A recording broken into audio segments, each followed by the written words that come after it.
Hello, welcome to Luigi's Gaming Lounge. This is Luigi 8 Mario, and today we are recording episode 33. Today I am joined by Out of Time Ecto 1, aka Andy. Hello. We are also joined by Trip Hazard, aka Barnaby. Hello. And also joined by Terrors, aka Bam. Hello. Hello. Right, so we are going to discuss the news that's come out about PlayStation supposedly looking to offer their take on what would be a PlayStation Pass in terms of like a Game Pass like what Xbox have. At the moment it's supposedly codenamed Spartacus, and it is rumoured to have 3 different tiers to the subscription. I feel this is some good news. Definitely for people, because as we know with Xbox Game Pass, we've all experienced it and it is an amazing service. It is backtracking though a little bit, because I can't remember when it was. I think it was some point last year, one of the sort of heads at PlayStation did state that the Xbox Game Pass is not sustainable, which I think they've proven otherwise. So yeah, I mean, if they can pull this off how Xbox have, where they're able to offer you their first party games, because let's be honest, PlayStation exclusive games are awesome. Halo, Forza. Yeah, no, hey, this is not a console war. We do not go there. All consoles. I'll leave now then, shall I? All consoles have a safe space in this podcast, okay? Apart from the Switch. No, I'm joking. No, in all seriousness, yeah, if they can pull this off, where they can offer first party, they can offer the streaming, you know, this could be something special. And in one sense, they sort of already have a Game Pass as such with obviously they do PlayStation Now, which you can download and stream games, but there aren't, you know, they don't put on their like first party games like, you know, with Xbox. We all know that if it's an Xbox exclusive game coming from Microsoft, it's straight onto Game Pass from day one. Example, Andy mentioned Halo. So yeah, if they're able to do that, I mean, they're going to be quids in, I think. And I do think people will sign up to it. I mean, if they can offer the streaming side of it, that gets people on PC also able to line Sony's pockets as well. Would this be something any of you guys would be interested in? Let's say if it's a stream... So, let's say you don't have to buy a PlayStation 5, but you can pay a subscription like the Xbox Game Pass, and you can stream it through an app or through whatever, because these days you can get apps on your telly and so on. I mean, is this something any of you guys... I mean, Barnaby, we'll start with you, shall we? Again, you're not going to want to go and buy another console. If there's enough games that come out, exclusive games from PlayStation, and they're offering you, right, you pay X amount and you can stream them, are you interested? Yes, with caveats. So, like you said, it is all about the games. So it depends on exactly how many games they're offering, from which generations, and so forth, and overall how much you're expected to pay for the services. Yeah, I think it's good that they're offering 3 tiers potentially, but it could just be a bit of a ruse, and actually all the good stuff is going to be in that highest tier. Yeah, because although some companies I'm sure are fine with their tiering system, I think like companies like Sky are terrible. Because you always end up having to pay for the most expensive package to get like the semi-decent stuff. Mm-hmm. So I think as long as they offer true value for money and not false value for money, then they're on to a winner. And definitely I think subscription services are a lot more palatable to me than buying games outright. Certainly at the moment. I mean, there will be a few games that I'll want to own permanently. Yeah. But with the Game Pass, you've got 100 plus games that you can just like browse at your leisure. And install whenever you want. So I think we're going to see a lot more of this type of service in the future. And if Sony does it right, then yeah, it could be a service that'll rival the Game Pass, and I think that'll be a good news for all consumers, really, because if Microsoft is being kept on its toes, even if Game Pass still ends up being the superior service, it's good that they have competition. My thoughts exactly. Yeah, exactly. It keeps, like you said, it keeps Microsoft on their toes to ensure that they're offering their customers the best, they can offer. Because when there's that competition there, I think it makes them strive to do even better than they're already doing to make sure they keep that custom. So, yeah, 100% agree with that, Barney. Andy, did you want to weigh in at all? Is this something you'd look into to play the exclusives? No? No. So even that... So that's quick. Right, but let's say... So, no. So... I'll explain myself. Yes, go. Before you defend Sony. It's nothing against Sony. Mm-hmm. I'm a realist. I only have one set of hands and very limited time, and I struggle to play through the games that I've already started, let alone the sheer quantity that are just crying out at me on the Game Pass through Microsoft. The sheer quality and the the other day I logged onto the Game Pass. There was Serious Sam 4. I used to love the Serious Sam games. Suddenly that's a surprise. There's the Aliens Firestorm. Okay, not a massively well received title, but it's only been out a couple of months. It's now on there. You've had Forza, you've got the Halo multiplayer, Halo campaign. They are just chucking high quality content at me. And I'm struggling to keep up as it is, not to mention the backlog of all the other games I have on the back burner. So just from a personal point of view, even if they did a ridiculously cheap subscription, it's still not enough because I don't have the time and I can't buy I can't buy time. Can I throw a scenario at you very quickly? So let's say you see a game and it's something that maybe, I don't know, maybe it was a game from your past and now PlayStation has the rights to it and they've made this exclusive game just for PlayStation. It's releasing on this service. Now, I understand you don't want to stay a subscriber, but let's just say, would you not be tempted even to pay, say it was going for the same price as Game Pass, say it was £10.99 a month, would you not be tempted to pay that just for 1 month to play that game when, if you think about it, we as consumers have been going out there buying games £30, £40, £50 a pop, £60. So what I'm trying to say is if that's available to you, this particular game, and it's only playable through PlayStation, and it's only going to cost you £11, you get a whole month to try and complete it, and you've already put aside your, gaming time to play that. Is that, can you honestly say that's a scenario you wouldn't accept with this? No. You wouldn't do it? No, I would wait 6 to 12 months for the tangible copy to come down in price, and then I'd buy the physical, and then I'm not restricted to that 1 month. And then but you currently don't own a PlayStation 5. Do you see where I'm coming from? To be honest, I'm in the odd. I think I'm in the odd camp because my history is not with PlayStation. I never had a PS2. I never had a PS3. Yes, I had a PlayStation, but I preferred the Saturn. Yeah. So I played very little on the PlayStation. The only time I went across to the Sony realm was the PS4. Yeah. And during that time, I'm not really even up on sort of the. I know they've got like God of War and things. I couldn't even, and I think is it the Dark Souls and stuff like that.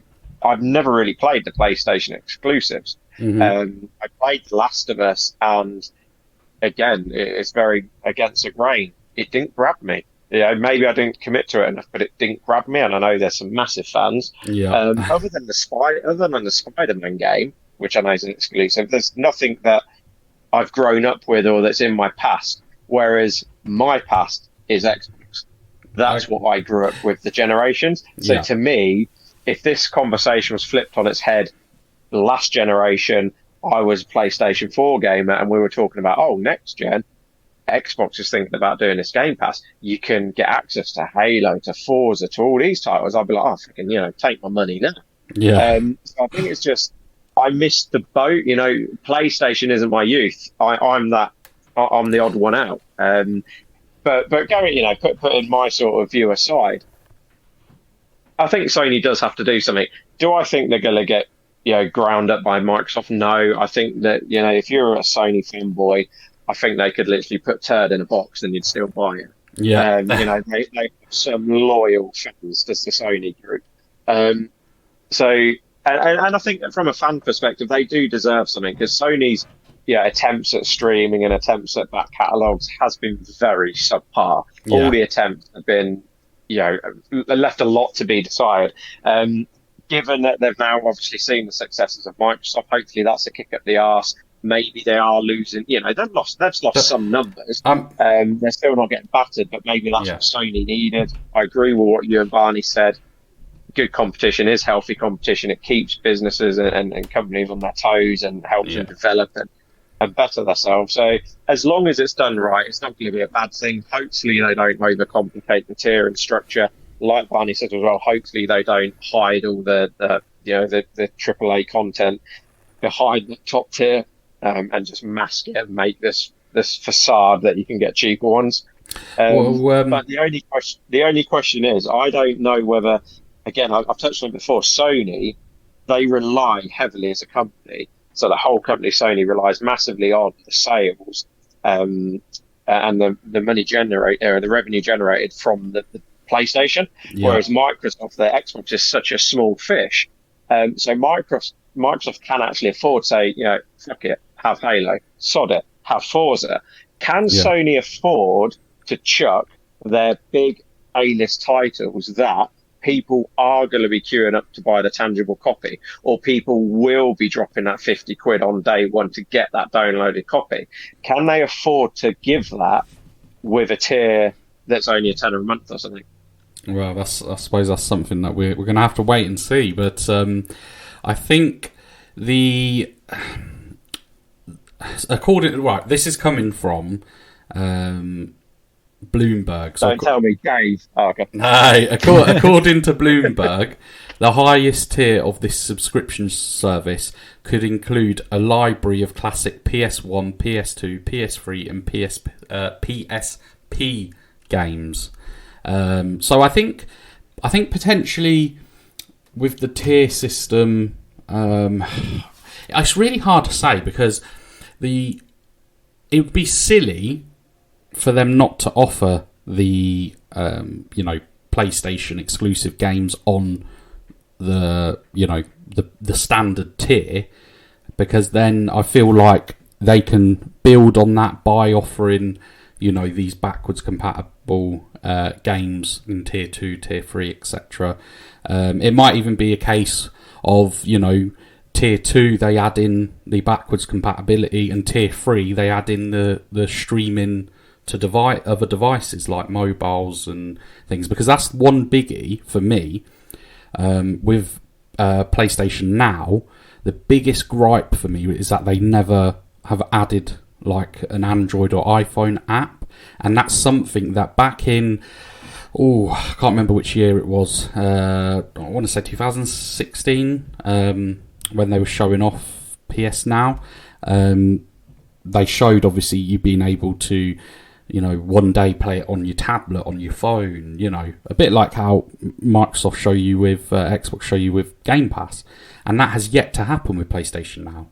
So I really do. Sony's ever done in that realm, though, it's always been so fragmented. It's never felt polished. It's never felt complete. Well, I mean, I agree and disagree with that, and the reason I say that is because obviously I have got a PlayStation Now subscription, and I have played some titles through the PlayStation 4, through the cloud, and compared to this last year that I've played it, compared to when it initially was released, the cloud service has been so much better. I mean, when it initially released, it was a very buggy, very laggy. I've played it this last year, and I've got to say, I genuinely feel I couldn't see much of a difference than playing it natively. Okay, maybe faster paced games like shooters, racing games, stuff like that. But the example I'll give you is Detroit Become Human. Now, it's not an overly fast paced game. So when I was streaming that through PlayStation Now Cloud through PlayStation 4, I genuinely can say it looked stunning and it was coming from the cloud. I just really hope that they can, as Xbox have done, bring that to the cloud, on your tablets, on your phones. I mean, Xbox released an advert, and if you're eagle-eyed enough, they have actually included a DualShock 4 controller in this advert, which is a Microsoft Xbox advert, just to show that you can use another, any controller to play cloud streaming. And that's one thing with Sony. Sony's been very closed. I know now you can play, you can remote play from your console to your tablet and phones through the Remote Play app. But prior to that, that was limited to Sony only devices. That app was only available if you had a Sony device.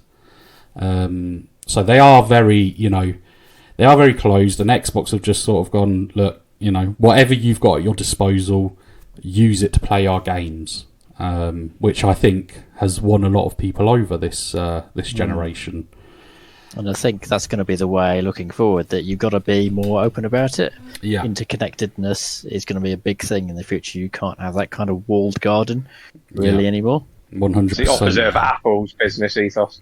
Yeah, well, Apple are doing tremendously well, so I might be wrong. I've got to be honest. I mean, monopolisation is key. in the gaming world, for the last so many years, I have viewed Sony PlayStation as a bit of the Apple equivalent. Like I said, due to them being quite closed off with what can be used.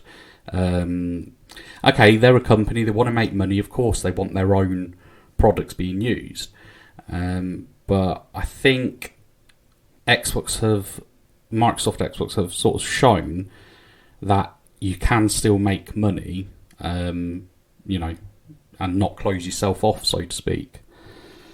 Sam, you're very quiet there. Have you got anything you want to add to this conversation? I was just wondering when you were going to ask. So, yeah, I mean, I totally get where the value is, both on obviously from the Xbox Game Pass and also with this potential new Game Pass equivalent from Sony. I totally get. Yeah, it is really good value for money. For me, there's a few reasons why I wouldn't or I won't be doing it. One, because I don't have a PlayStation, so that's obviously one. But even if I did have a PlayStation, I wouldn't anyway. Yeah, but it's something like with Xbox Game Pass, you'd be able to use through PC, for example. Yeah, true. But I still wouldn't do it. You still wouldn't wouldn't do it, even with Nintendo. I just wouldn't do any service like that, and I'll tell you why. So, first of all, I am a bit like Andy, just don't have that time to invest and play all those different games. Regardless. So that kind of is one reason why. The other reason is, for me, I am very much a physical collector I like to have the physical version of a game. That's me as well, Sam. There's something nice about that tangible product, isn't there? You see that value and the collector's perspective. Yeah, exactly. Yeah. So I'll be honest, on my PC, it's a little bit different because of the nature of PC games, and it's not quite, in my opinion, the same as, say, like console editions of games when it comes to, like, from a collector's point of view. You do get the odd cool PC things here and there, like, on your exclusives and stuff. But again, it depends on what games you're playing. But whereas, like, on a console, I think, more often than not, you'll buy a game or whatever, and there's just something about having that copy, that physical copy. And to be honest with you, I actually quite enjoy, even now, going to the shop to go and get that copy, rather than just ordering it online and getting it delivered. I like to go and get the copy, and it's just, I suppose it's more just like of an older school mentality, I suppose, when it comes to, like, it gives you a sense of value when you're handing over that cash as well, instead of nothing. Yeah, exactly, yeah. So you get an experience for it. Yeah, basically, yeah. And it's I'm just someone who likes to see to see what I've purchased, and that's not just with the game, that's with other things. But for gaming, yeah, I just like to have that physical copy. So for me, that's another reason why I'm not overly keen on the whole digital sort of service and all that. And then thirdly, I mean, I've got 3.5 meg download, guys. There ain't no way in hell I'm streaming any of these games. Like, I'm quite surprised you're able to do this podcast with us. You can do a PSP or a PS1 game, surely. Do you know what? I probably can't. That's how bad it is. So you know, for me, it's just like, yeah, it's a no-go. Obviously, you can download the games. Well, you can on the Game Pass.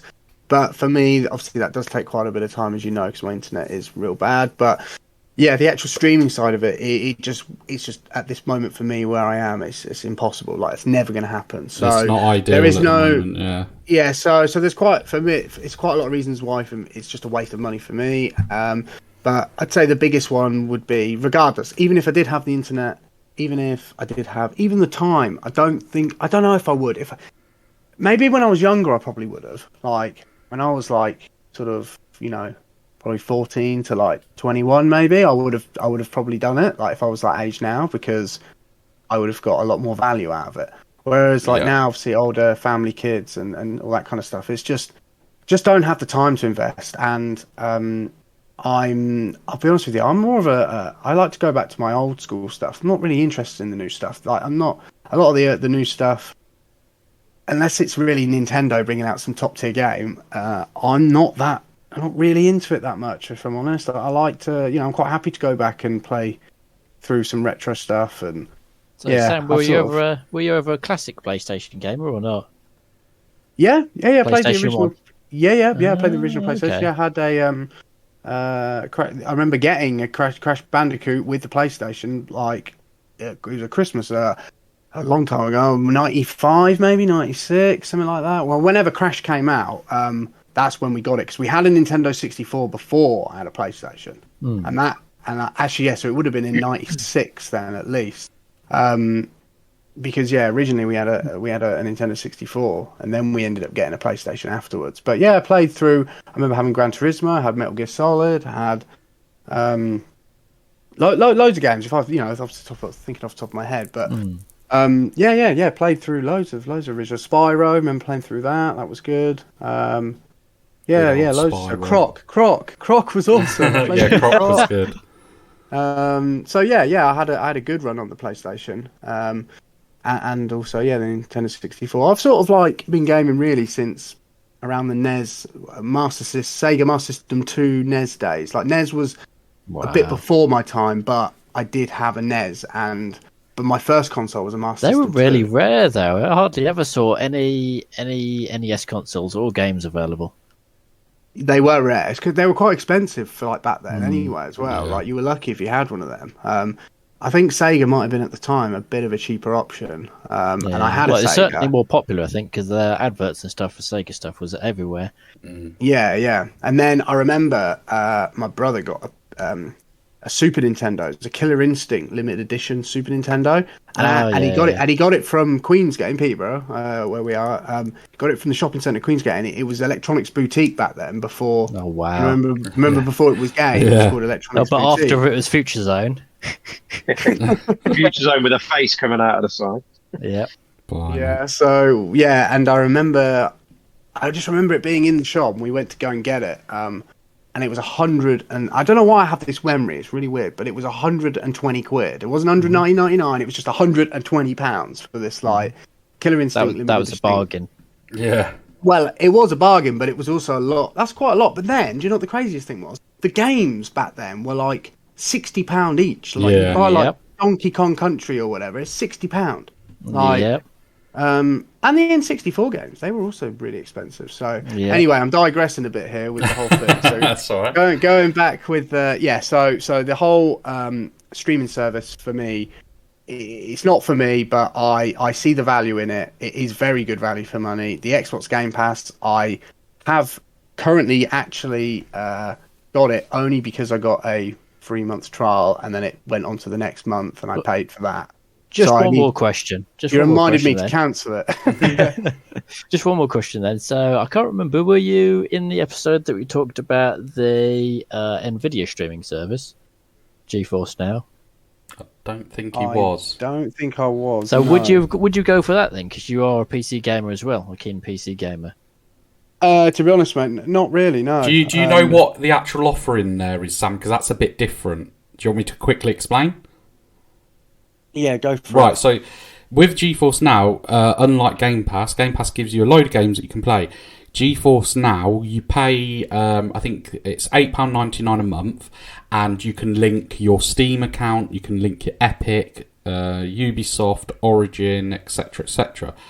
And instead of playing games that they're sort of allowing you to play, you can play whatever games are within your library, basically. So you don't. That are in your library. Sorry. What do you mean that are in your library? So basically, if you link your Steam account to the NVIDIA GeForce service. Right, yeah. So it's just games that I already own. Yeah. So it's games you already own, but obviously that gives you the opportunity to stream them.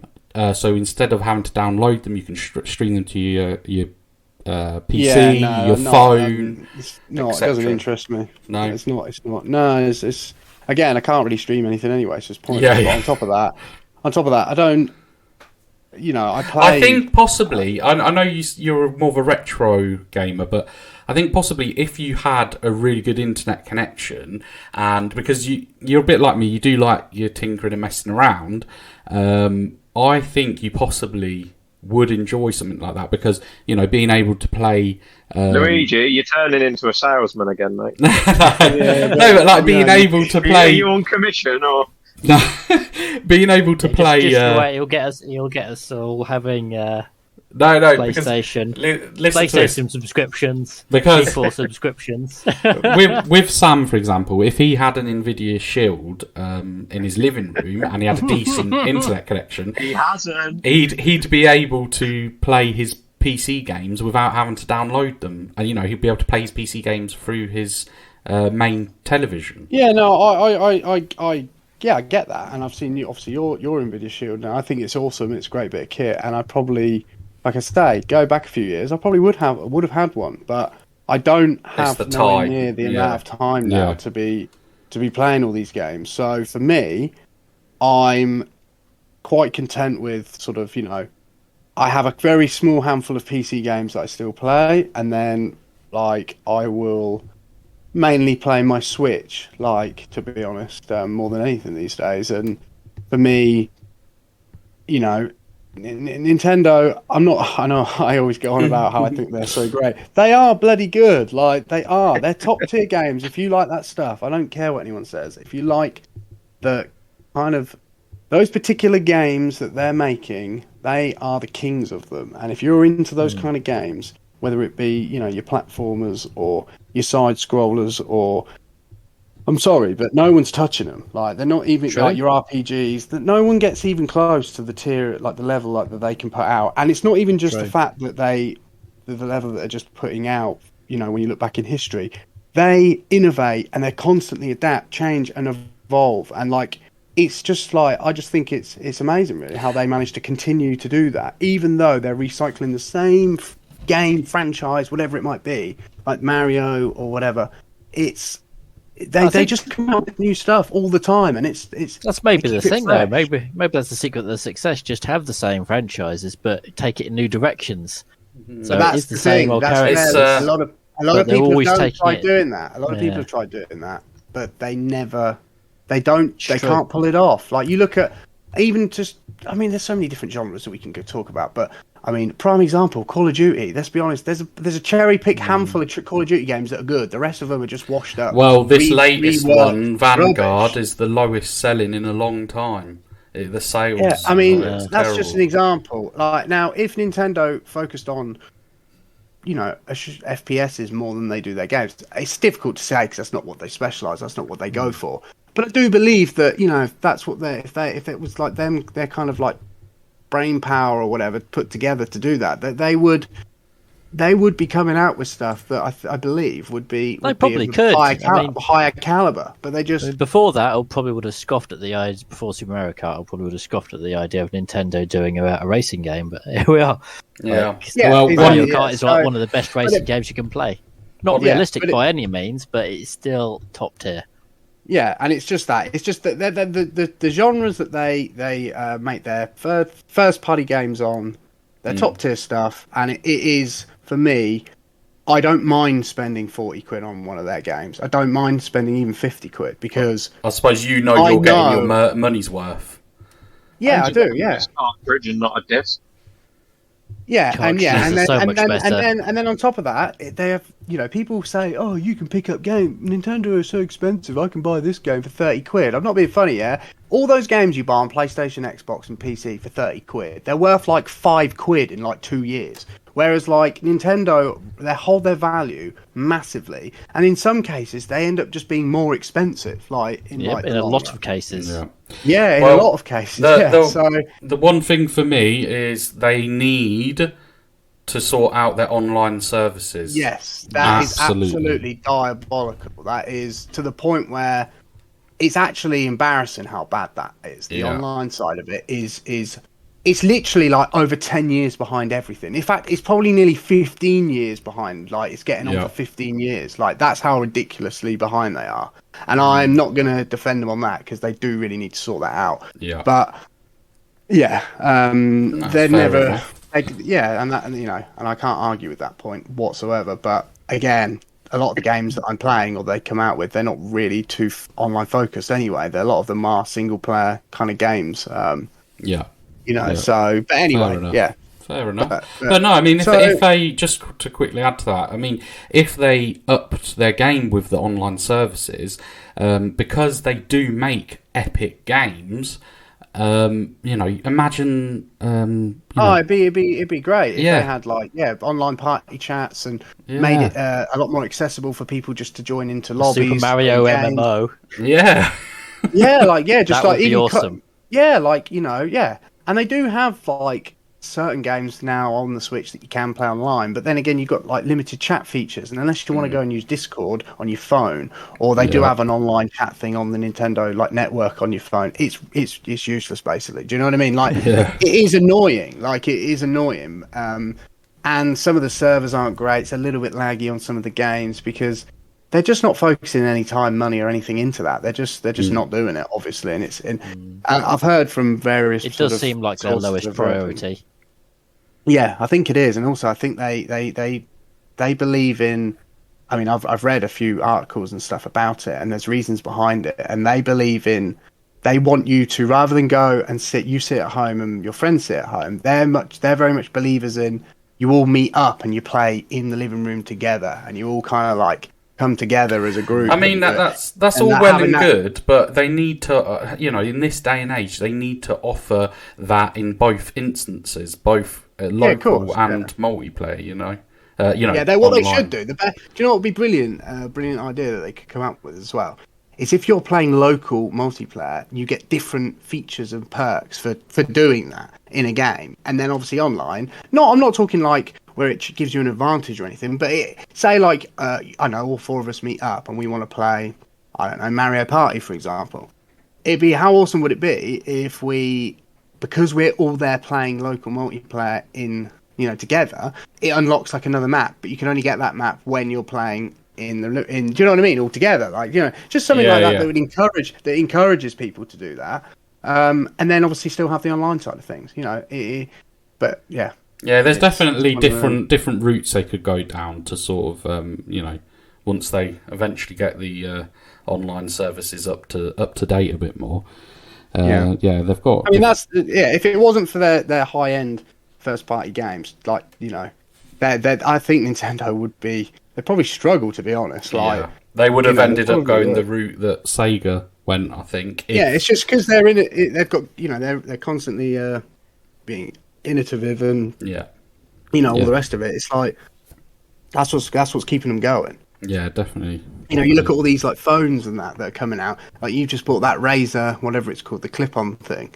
Like I mean, look, the Switch is is the one. Do you know what I mean? That's the one that everyone's now copying. Everyone's copying that in their own little way. You know, don't get me wrong. You've had like the PSPs and Vitas and that, but this is the first like portable gaming, console. That's that's just something that they've managed to. Yeah, they're with the original ones. It's like the Wii remote. Wii remote came out. What did PlayStation do? They brought out that Sony wand, whatever the hell they called it.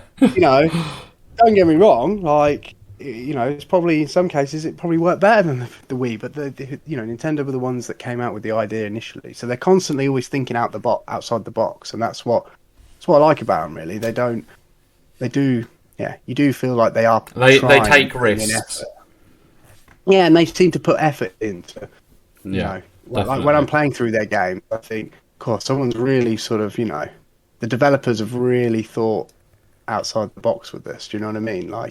It's what makes it interesting. Yeah. But no, definitely.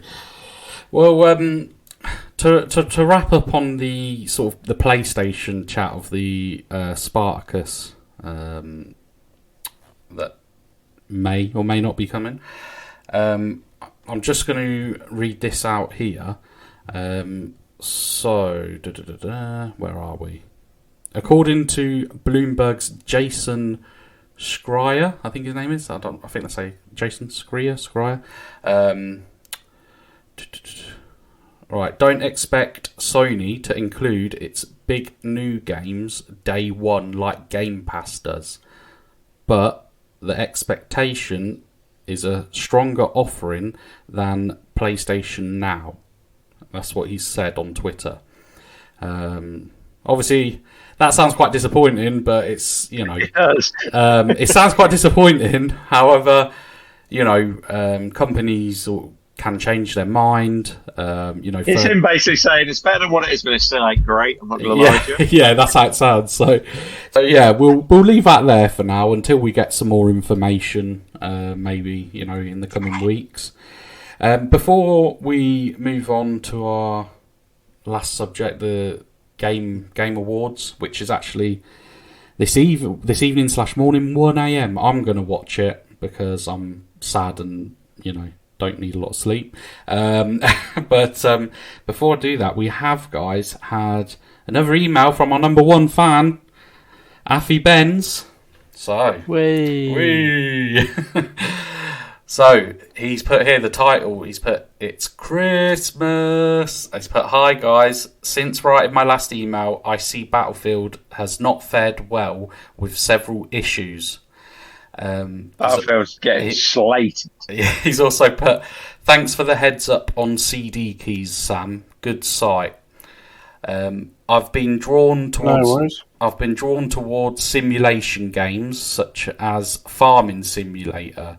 Are these any good? And if so, have you played any of them? E.g. Farming, Train, Goat, LOL, Affy Benz. Goat Simulator does not warrant being in the same context as all those other titles. No, I actually did play that. I played that once. It was hilarious. It is not a simulator at all. Goat Simulator. No. It's more like Crack Simulator if you're like high on drugs. It's like it's literally like when someone makes a game that's doesn't have a clue how to code a game, and it's just the buggiest, most awful invention. Yet somehow it's still playable. You still want to keep playing it. It's still brilliant in its own way. It's a disaster. It's a masterpiece of disaster. When something's so bad, it's good. That explains. Luigi, what gamer is Affy Benz? What's his game on? He games now on PlayStation 5. Because ironically, you mentioned about simulators, and it's a shame Tony's or T-Dog's not with us this episode. Yeah. I don't know if you guys have seen on the Game Pass. You've now got Normo Simulator. I did see that just now, yeah. Yeah, I haven't tried it out yet. I do want to give it a go, actually, just to see how it plays. Not because I want to go around mowing people's lawns. Don't lie. Well, I've got no grass to mow, so maybe it's a secret fetish of mine. I don't know. I'll give my 5 pence input to Affy Benz before you guys go get out of the way. Yeah. I haven't actually played any of the sort of more recent simulator games, because I think they've gone too far into that simulation to the point of, like you just touched, do I want to really bother that much about driving a bus, or riding a train, or mowing a lawn. However, back in the day, I used to love simulator games, but it was where it was more of a sort of an overlord perspective, i.e., your Sim Cities, your Sim Farms, Sim Ants, Sim Tower, even Sim Hospital and things like that. You like managing people, Andy. Yeah. Yeah, I guess. It's that sort of overlord role. I don't, it's not going to do anything for me to actually, see myself at the wheel of a bus taking someone from point A to point B, or me sat on a lawnmower making a pretty pattern in the grass. I think I've watched my son play Farm Simulator, and it's cool. It looks really cool, but it genuinely is what it says on the tin. It's a simulator. Like, you got to pick up hay from point A, point B, get off your tractor, get in your tractor, do this, do that. And even my son just ends up just driving around like it's GTA on a tractor. So I think it's a bit too... I think if I wanted a simulator with a tractor or a lawnmower, I'd probably just go and find a farm and give the farmer a tenner and drive on an actual tractor for 10 minutes or something. but back in the day, I used to love them, but not so much anymore. Yeah. Yeah, Sam, have you got anything to add to that for Affy Benz? Have you played any simulator games? Just trying to think back. Have I played any simulator? I mean, I did play that Go game, to be fair, but that was I only played that for probably an hour. My little brother was playing it, so I grabbed the controller and had a go on it. But yeah, was it the best hour of your life? Without a doubt. No, never really been one to play simulators anyway. So sorry, I can't really add too much into that. But I think for me personally, in the same boat as Affy Benz, where I've always been drawn to simulation games. However, my personal experience, Affy Benz, the thought is better than actually playing it. I've tried out Farming Sim.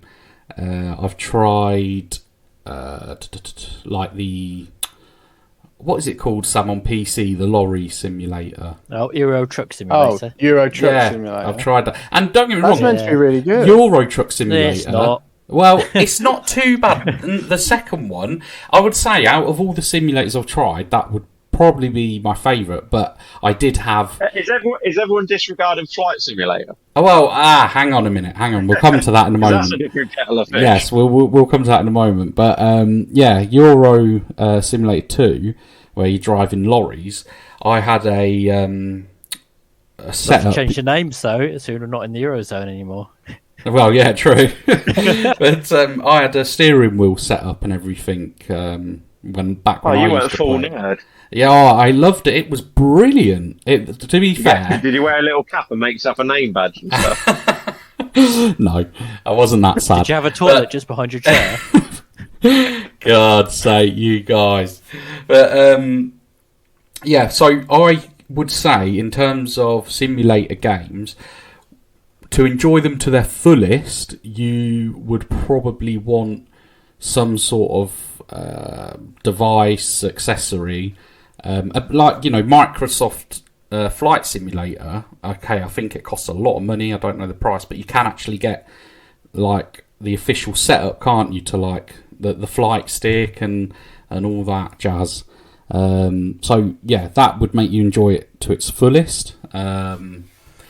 But no, I don't know. All I'd say, Affy Benz, is maybe if you can pick one up at a cheap price, or even see if a friend, has a copy that you can borrow and test it out. Because, again, I think a lot of the time with those type of games, the thought of playing them is better than actually playing them. That's my opinion. I don't know if you guys have got... In principle, there's nothing wrong with it in principle, but I just didn't find them really engaging. I played Farming Simulator 2017, I think. Yeah. And Euro Truck Simulator didn't get on well with either of them. Yeah. But they weren't that well executed. I mean, in principle, you can make it a really good quality game, but I don't think the quality was there in either case. I think they were put together relatively cheaply. Yeah. Although they do have their fans, but yeah, in my opinion, that they're not terribly well programmed or polished games. Yeah, no, I agree. I mean, I'll... It's a bit of a random one. Are any of you guys familiar with the Park Ranger mod for GTA 5? Nope. Park Ranger mod? I've been doing my GTA mods.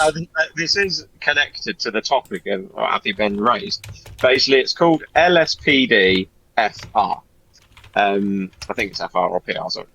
And basically, Forest Ranger. So I don't know how it works. I'm not a PC gamer. I don't do the mods. But there's a streamer, and he keeps popping up on my Facebook. I don't follow him or anything, but he keeps popping up. And this mod completely mods your game of GTA, and you play the role of the police, but you actually play the role of the park ranger. And the actual game itself responds to the streamer's actual voice. So over the game, it will say there's a 1080 in progress at so-and-so. He'll then use his microphone and talk to the game saying, this is Ranger 214. Yes, that's a green light for the 1080. I'll respond now. And then the game feeds back saying, roger that, 214. Keep us updated. He can use his microphone to get choppers sent out. And that's the closest thing to a role play I've ever seen. This guy gets full on into this park ranger mode. Yeah. That does sound pretty amazing. Yeah, and it really is really cool. It's just driving around like GTA 5, but the depth of how he's communicating with the game via his microphone, and he's talking to the streamers like, 1080's this, just got to respond, and he's talking as he's driving, and he'll pull over, and you have certain prompts in the game, say, when you've pulled over a vehicle, the driver will be like, what seems to be the problem? You select your prompt, and then the direction of conversation depends on your outcome. But through the whole thing, there's this overlord again that's telling you, like the central, I don't know what the control station of like the forces, how you're communicating with that directly. And the guy who does it, I think he must have failed police academy a few times because he absolutely loves it and he's so passionate about it. But that's the most real sort of simulation I've seen. That is really cool. I'm trying to find the guy. I think I know who you're on about because I've seen it come up on mine. Like you say, he's always like playing like police officer thing where he's pulling people over. Yeah, that's the guy. And there's a GTA 5 mod which I didn't realise till I looked into it because I thought that looks like a really cool game, and I tried to find it, and it was a mod for GTA 5. Well, I'll be installing that mod this evening. Yeah, funnily enough, I was just thinking about that. It wouldn't be interesting if GTA cast in the role of a cop instead, and you could choose to either be a good cop or a bad cop. Barney, I don't know, this might interest you, and again, it is along the lines of sort of simulation, I suppose, because it is role-playing. Have you heard of something called 5M at all? Are you familiar with it? No. So I've recently, over the last couple of weeks, been looking into GTA a bit more, and on PC, if you download something or even type it in, on Google, 5M, it's basically this program that has loads and loads of role-playing servers for GTA 5. And you can load into one of the servers and you can get a job, and you have to, a lot of these servers are very strict where you have to have a mic to join the server, you have to stay in character, you can't break character, like you have to be that person that you were being in GTA. And it is amazing. I've delved into it a little bit and had a little go. There's quite a steep learning curve with some things. But even so tell us what you were doing then. Well, I chose to be a criminal. But they had things like, you could be a garbage collector, you could be I think it was like an Uber Eats delivery driver. Also, literally, it was so cool. But in actual fact, one of the servers I really enjoyed, which wasn't, a serious server, so you didn't need a mic and everything. It was like, we all know there's zombie mods for GTA, and this was like a zombie apocalypse mod. So what would happen is you'd have like these safe areas where if you was killed within that safe area, nobody can like loot you, for example. Like other players can't loot you. But as soon as you leave the safe zones, like the green zones, it's a free for all. Like people can choose to help each other, or somebody you come across could try and attack you, and if they kill you, they get to keep the loot that you've got on your body. It's amazing. Like, I'm literally amazed. Sorry about that. That's the Poochie having a little bark. But I'm amazed at just how much I didn't realise you could do with GTA 5. And again, it is all through PC. But yeah, I've got to say, it's absolutely amazing. Even if you can't play it, even just look into it on YouTube, 5M GTA servers. So yeah, that for me is fantastic. You'll have to set up a stream sometime. Yeah, I think I'm going to have to. Show us your life as a garbage collector. No, I'm not a garbage collector. I was a criminal. Not a very good one, mind you. Every criminal needs a cover-up. You can be a garbage collector. Yeah, he was the garbage. Shut up, you. So what were you, a burglar, a robber? No, well, just a criminal. To be honest with you, It's all sorts of crime. Yeah, I tell you what, it is actually quite hard to do the role playing. It's fun. Don't get me wrong, it is fun. But just getting used to, You couldn't have made it as a real life mafiosi then. No, unfortunately not. It's not built in me, unfortunately.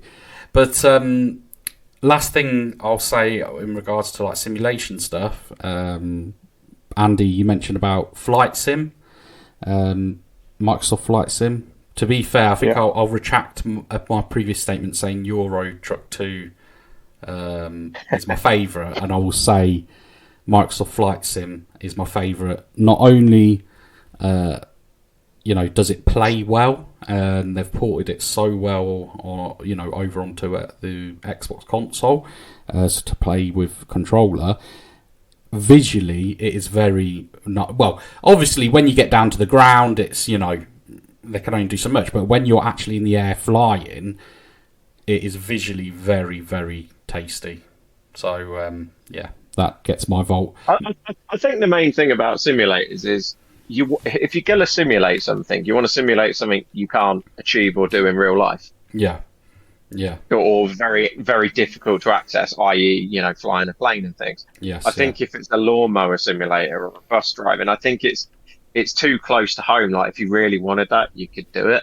So why do you need to do it sat in front of a screen? Yeah. And at least for me, I think that's why the disconnect with the simulation side of things doesn't really grab me. Yeah, fair enough. So, obviously, we had this discussion just based off of, obviously, Affy Benz has sent in that email. So thank you again, Affy Benz, for sending that email. Muchly appreciated. You're always welcome on the LGL podcast.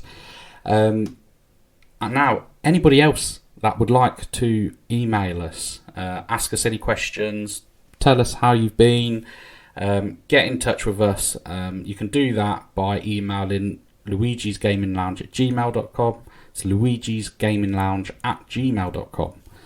So, guys, we're going to move on to the Game Awards. So, as I was discussing earlier, the Game Awards have picked up a lot of pace in the gaming industry.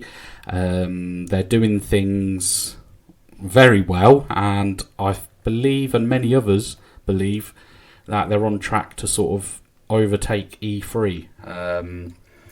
So this evening / morning, 1 a.m, as I said, I'll be watching it. Now, I'm just going to let you guys know some of the categories and the games. We'll keep it fairly brief. So, Game of the Year, obviously, that's a biggie, right? Now, in all honesty, I've played actually none of these yet that are Game of the Year. That's for you to choose as Game of the Year.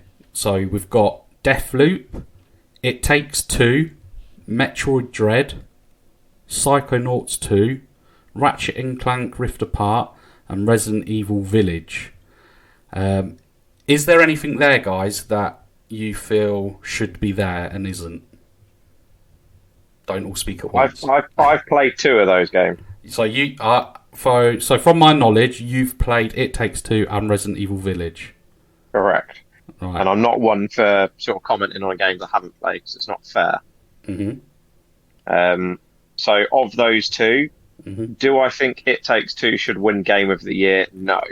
Do I think it should potentially win, like an indie category or an ingenuity category or something like that? Yes. It is a very cool game, really good storyline. The mechanics are great, much like A Way Out and things. It is something different. It is pushing for the co-op play. So, like Sam was saying about Nintendo, it is encouraging that sort of gaming relationship. Yeah. Complete Game of the Year, I would be very surprised. Resident Evil Village, again, more chance of Game of the Year, but has it done enough? Is it what's the word? Is it unique enough? Is it showing anything new? I don't necessarily know. Yeah. So if the other games have got that, a certain je ne sais quoi, so to speak, Resident Evil Village, great game, but then we sort of come to expect great games to come from Resident Evil. Yes. Has it got that special sprinkling to again take that Game of the Year award? The only other one I can comment on, it's quite a bad comment, is Deathloop. I've seen lots and lots of gameplay trailers of that, going back from even before the current gen consoles were released. Kind of a cool idea and concept, but it didn't really grab me in the trailer. Metroid, I would expect that to have great feedback. I haven't played a Metroid game since back on the SNES. Sam's probably the man in the know with Metroid, but I would imagine that's got a lot of a following. And I'll be surprised if that doesn't. Doesn't weird. And I'm not just saying that because I'm a Nintendo fan. I am actually not joking. It got like 10 out of 10 from most people that reviewed it, and I've played it. I've got it, and I've played I haven't completed it, but I'm I'm a good chunk of the way through, and it's very, very good. Very good. I would expect that. Yeah, I would say that's a very good contender. Yeah. And then the Ratchet and Clank, again, I haven't played Ratchet and Clank, but that's sort of like what Metroid is to the Nintendo gang. Ratchet and Clank's obviously the PlayStation exclusive, and I know it's got quite a following there. But I agree with Sam. I haven't played the game, but from what I've heard, the history of that game, the cult status, the following, the reviews it's getting. If I was a betting man, hadn't played any games, I'd put my money on Metroid Metroid Dread. But like I say, Resident Evil, great game. Is it enough? Probably not. It Takes Two, not Game of the Year category, but it should definitely be winning like an indie category or something. Well, in all honesty, like I say, I've not played any of these titles, but the one thing I will say is I also feel, I know they've all got a good chance, but I feel we may have a surprise winner. Let's say Metroid Dread doesn't go through. I think we may have a surprise winner between Psychonauts 2 and Ratchet and Clank Rift Apart. Now, the reason I say this is Ratchet and Clank Rift Apart, again, not played it, but I've heard many people state that game plays like a Pixar movie. It is so visually stunning, flows so well. It is showcasing the power of next-gen consoles as well, isn't it? Yes, so I think that stands a good chance. And also, Psychonauts 2, again, this is a game I've downloaded because I do... It's a single-player game that I want to play through, and mainly because there's obviously... Well, for people that don't know, it is all to do with mental health. I don't know if anyone else has seen this, but... like the bad guys you fight are, it's all related to mental health. You delve into people's minds, basically, and it's got very, very good reviews. And, I've only ever heard people say good things about this game. For me, I would place my bets on either Psychonauts 2 or Ratchet and Clank. quite possibly. Have any of you got? when you, Oh yeah. I was going to say, sorry, when you look at the list of all the different categories and genres that are up for the Game Awards, out of those games you're mentioning, they do appear in other lists within the Game Awards. So for example, like Best Art Direction, Psychonauts 2, Ratchet and Clank, and Deathloop are also in that list. Best audio design, Ratchet and Clank again, Resident Evil Village. So some of these are appearing in other lists. I think they're going to get something.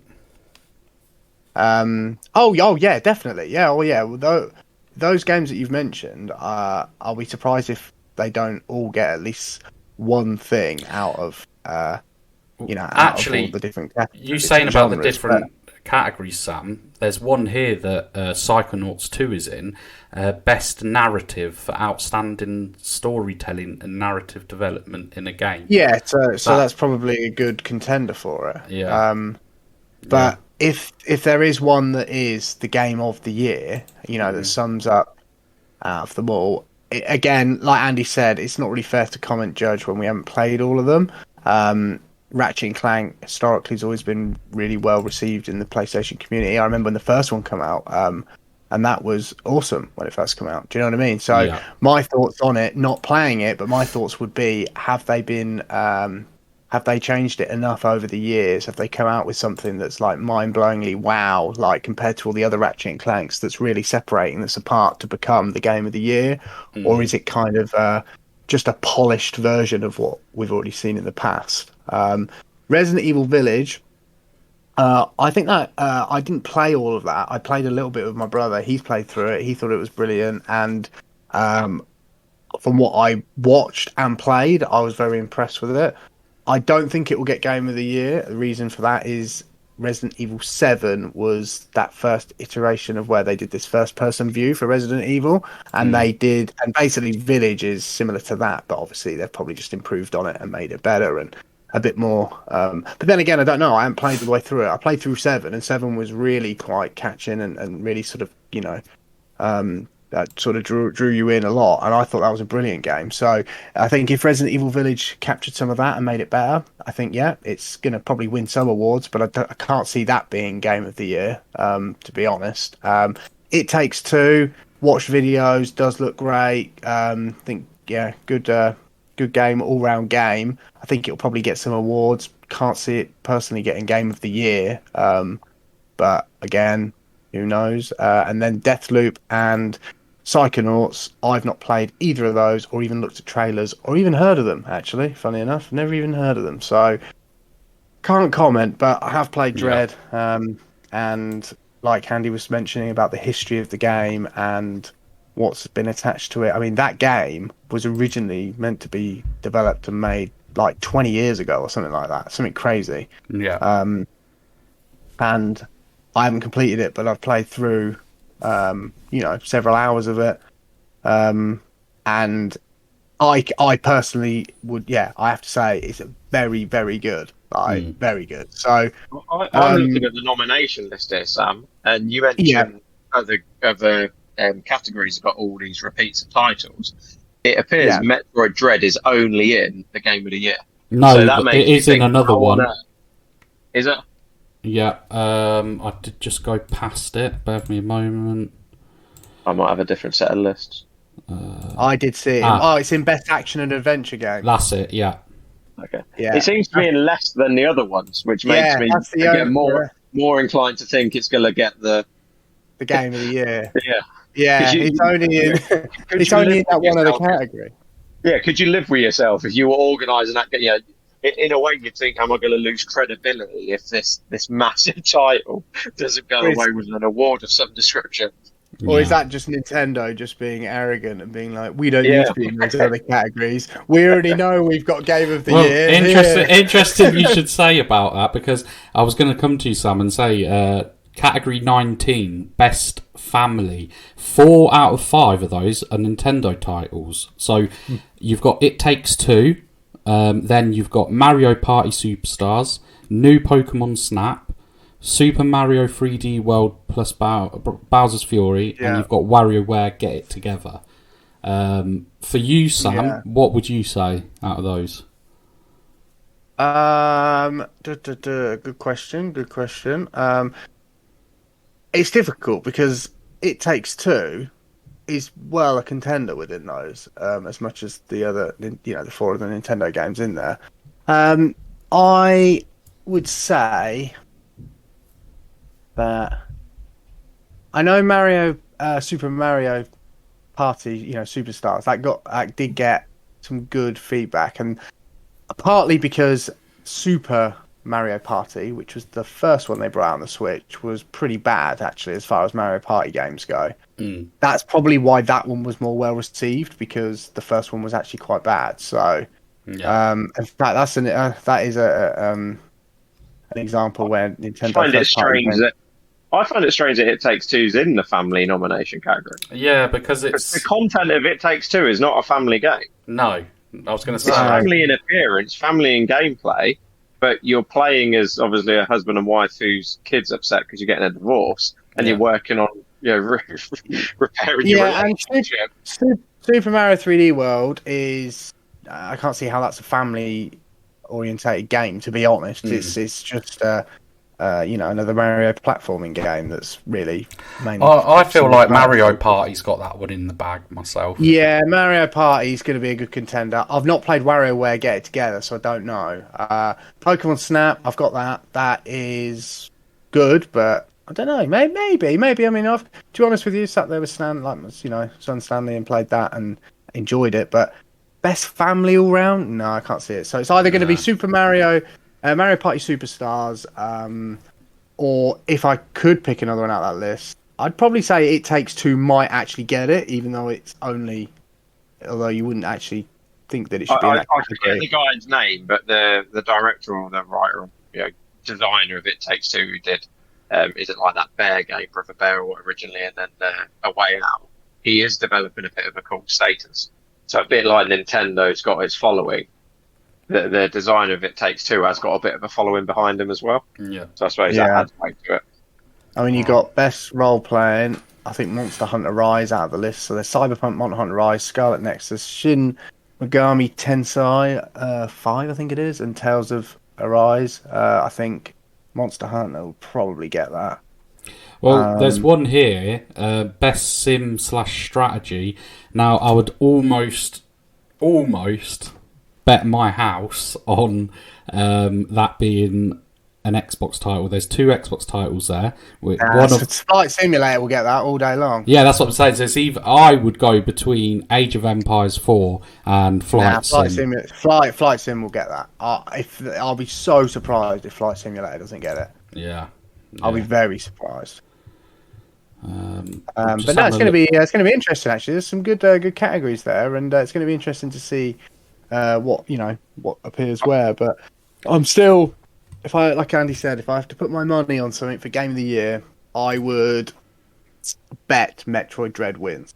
Right, that's your one. That's me. If I was to bet that's what I would put my money on. And again, I suppose it sounds like I'm being biased because it's Nintendo, but it is actually a really good game. It's not just. I'm not a Nintendo boy, and my money's going on as well. So. Well, there you go then. So, what about you, Luigi? What do you reckon? Game of the Year out the list? Like I said, I think for me, I would have to choose either Psychonauts 2 or Ratchet and Clank. Again, I've not played them. All right, for me, I'll go Psychonauts 2, and I say that because, as we all know, mental health is a big issue. Mental health is a pandemic within itself. These days. Yeah.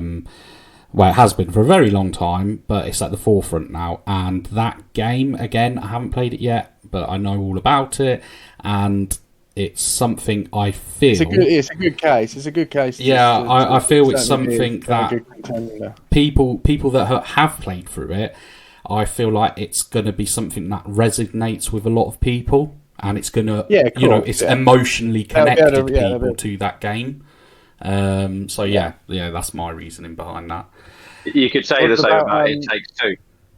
True, but then I feel like, let's be real here, Andy.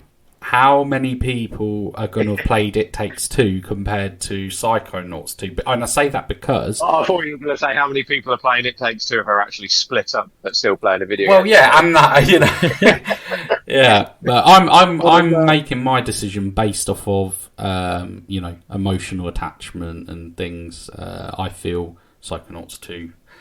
But... there's another category here, and Sam, I want your opinion on this because. Well, actually, just before we move on to that, what about you, Barney? What Oh are you yeah, saying? yeah. Apologies, Barney, for leaving you out there. I've got no idea. I haven't played any of them. But You don't want to Psychonauts wait. 2 does come from... It basically is the sequel to a critically acclaimed game, one of the most critically acclaimed games on the original Xbox. And the creator, Tim Schafer, he's always been famous for creating adventure games, so something like a celebrity designer of games. So it's probably a good shout. Psychonauts 2. Yeah. Okay, cool. All right, well, that's Awesome. quite interesting then. So we got two. The thing I two was votes missing, for Psychonauts. I was expecting to see Forza Horizon 5 on the Game of the Year. Yeah, I'm quite shocked because that is actually such a good game. It is a solid game. It's very beautiful. Yeah, Yeah, definitely. But then Yeah. it is you very rarely get sports games getting Game of the Year, though, do you? True. I'd agree it's a very good game. I don't think it's a great game. I'm though. surprised that Pro Evolution Soccer or whatever the hell. What was it called? What was it But called? to get the worst game of the year, I'm surprised that's not on the list. I think they've called eSport. No, eFootball. Sorry. Is that what it eFootball. was? eFootball. Yeah, Yeah. it's rebranded to eFootball. They need to do like a game awards as well for like worst game of the year. Yeah, the worst game of the year. That has got to They be do that for there. films, don't- Is it called the Raspberries or something with the film industry? Is it the Raspberries? Yep. Ah. Yeah, they should do that for game. Yeah, they should. They have actually got here, I don't know if you've seen this, Sam, esports game. Yeah. Now, Okay. in that, you have got, it's category 26, best esports game, Call of Duty, Counter-Strike Go, Ooh, Dota 2, League of Legends, League of Valorant. Legends, Valorant. Yeah. That is. Oh, do you know what? That is a tough one. Call of Duty, no, that's gone. No. I don't see that winning. No. I don't see Dota 2 either. I'd take that one out. Yeah, it's between Valorant, League of Legends, and CS:GO. Yeah. And oh man, that is tough. You see, Valorant's like the new kid on the block, isn't it? For like, Yeah, so I would say that it's difficult because I don't follow League of Legends, but I know it's huge. So it's Yeah. like, if I had to pick one out of all them, do you know what? I swear CS:GO must have won this many times before, so I'm going to go with Valorant. yeah. I'm going to go Valorant. Going to go Valorant on it. Valorant does play very nicely, and it is very competitive, as me and you know, Sam. 'Cause we've both played it. Yeah, I'm brilliant going to go with Valorant. Only because I would normally probably pick CS:GO, but I just feel that CS:GO has been, that's It's had its It's been time. done. It's been done to death. that's been done to death, and I'm sure that must have won multiple awards over the years. So Yeah. I'm going to have to go with Valorant, I think. Yeah, awesome. Well, guys, I think we'll wrap that up there because this is actually quite a long episode. We've gone We've over had a an lot to hour. talk about. We Just have. all It's four of us were here. Just no. Tony missing, and it was full house. No, it's been a good conversation. I've enjoyed this episode 33.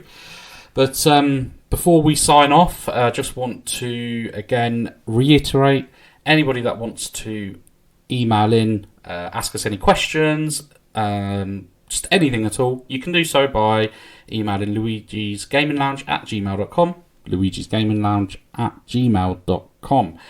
And again, thank you guys, the LGL squad here, Terrors, Timetto1, Trip Hazard, you beauties, thank you for being with me. And We're only beautiful because you make us beautiful, Luigi. Of course. But no, that's episode 33 done.